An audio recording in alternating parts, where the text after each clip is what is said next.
नमस्कार दोस्तों, तो स्वागत है आपका एक बार फिर से हमारे चैनल क्रिक 95 में। दोस्तों, आज हम लेके आ गए हैं आपके लिए एक और नया वीडियो, और इस वीडियो में हम बात करेंगे पाकिस्तानी क्रिकेट में हुए सबसे बड़े मैच फिक्सिंग स्कैंडल की। दोस्तों, इस मैच फिक्सिंग स्कैंडल में मुख्य रूप से 3 पाकिस्तानी खिलाड़ी शामिल थे, जिसमें थे सलमान बट, मोहम्मद आमिर और मोहम्मद आसिफ। दोस्तों, इसकी शुरुआत हुई जब मई 2010 में शाहिद अफरीदी को ऑस्ट्रेलिया के खिलाफ सीरीज़ के लिए पाकिस्तान का कप्तान नियुक्त किया गया। ऑस्ट्रेलिया के खिलाफ पहला टेस्ट हारने के बाद अफरीदी ने कप्तानी के पद से इस्तीफा दे दिया। इसके कारण सलमान बट को टेस्ट का कैप्टन बना दिया गया। दोस्तों, जुलाई 2010 में आईसीसी की जो एंटी करप्शन जो डिपार्टमेंट है, उसने स्पॉट और मैच फिक्सिंग के आरोपों की जानकारी मांगते हुए 2 अनजान खिलाड़ियों को नोटिस भेजे थे। ये नोटिस इंग्लैंड के नॉटिंघम में पाकिस्तान के खिलाफ 2010 के पहले टेस्ट मैच के बाद खिलाड़ियों को भेजे गए थे। नोटिस में खिलाड़ियों को बताया गया कि जो एंटी करप्शन डिपार्टमेंट है आईसीसी का, वो उनसे कुछ जानकारी मांग रहा है, और उन दोनों को वो जानकारी देने के लिए 14 दिन का समय दिया गया था। फिर अगस्त 2010 में न्यूज़ ऑफ द वर्ल्ड के रिपोर्टर ने एक बुकी के साथ अपना कॉन्टैक्ट बनाया, और इस रिपोर्टर ने जिस बुकी के साथ कॉन्टैक्ट बनाया था, वो भी उस मैच फिक्सिंग में शामिल था। उस रिपोर्टर ने उस बुकी का एक स्टिंग ऑपरेशन किया था। फिर उस रिपोर्टर के द्वारा एक वीडियो जारी किया गया था, जिसमें जो मैच फिक्सिंग करने वाला वो जो बुकी था, जिसका नाम था मजहर माजिद, वो एक वीडियो में रिश्वत के पैसे गिनते हुए भविष्यवाणी कर रहा है कि लॉर्ड्स के चौथे टेस्ट में आमिर तीसरा ओवर फेंकेगा और ओवर की पहली गेंद नो बॉल होगी। आमिर ने तीसरा ओवर फेंका और ओवर की अपनी पहली गेंद पर नो बॉल फेंकी। फिर कमेंट्री ने इस डिलीवरी को बहुत बड़ी नो बॉल लाइन से आधा मीटर आगे बताया।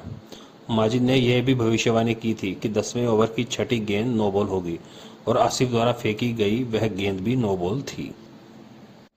फिर पाकिस्तानी टीम के मैनेजर यावर सईद ने इस घोटाले में फंसी टीम के कप्तान सलमान बट के इस्तीफे की मांग करने से इनकार कर दिया।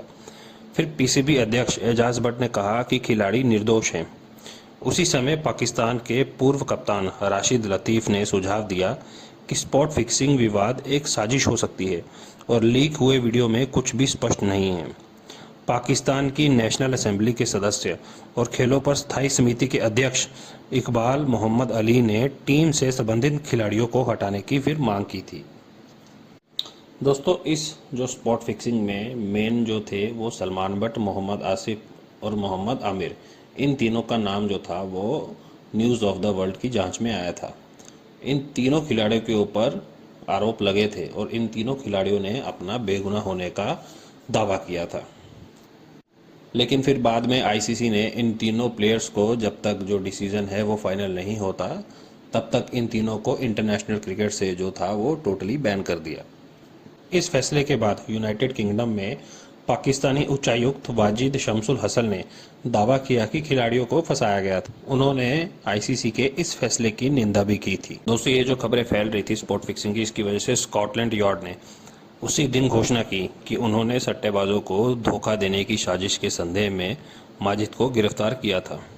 फिर 2 दिन बाद टेस्ट मैच पूरा होने के बाद आरोपों के संबंध में मनी लॉन्ड्रिंग के संदेह में 3 और गिरफ्तारियां की गई, जिसमें 2 अनजान पुरुष और 1 अनजान महिला थी। पुलिस ने अपनी जांच के हिस्से के रूप में आसिफ, आमिर और सलमान बट के सेल फोन भी जब्त कर लिए। फिर स्कॉटलैंड यार्ड ने 17 सितंबर 2010 को घोषणा की कि जांच की जो प्रारंभिक फाइल क्राउन प्रोसिक्यूशन सर्विस को भेज दी गई है, ताकि वो तय कर सके कि खिलाड़ियों पर आरोप लगाए जाएं या नहीं। फिर 5 नवंबर 2010 को स्कॉटलैंड यार्ड ने घोषणा की कि उन्हें फिक्सिंग सबूतों की दूसरी फाइल क्राउन प्रोसिक्यूशन सर्विस को दे दी है।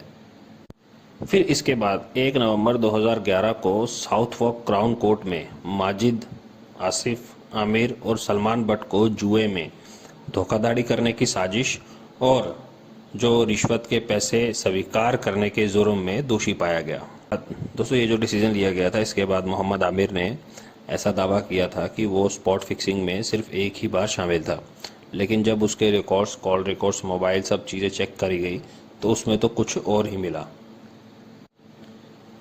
क्रिकेट की दुनिया में इन दोषियों को व्यापक रूप से स्वीकार किया गया और उनका स्वागत किया गया। पाकिस्तान के पूर्व कप्तान आमिर सोहेल ने पाकिस्तानी क्रिकेट के लिए एक शर्मनाक दिन बताया और कहा, जब आप भ्रष्टाचार से लड़ने के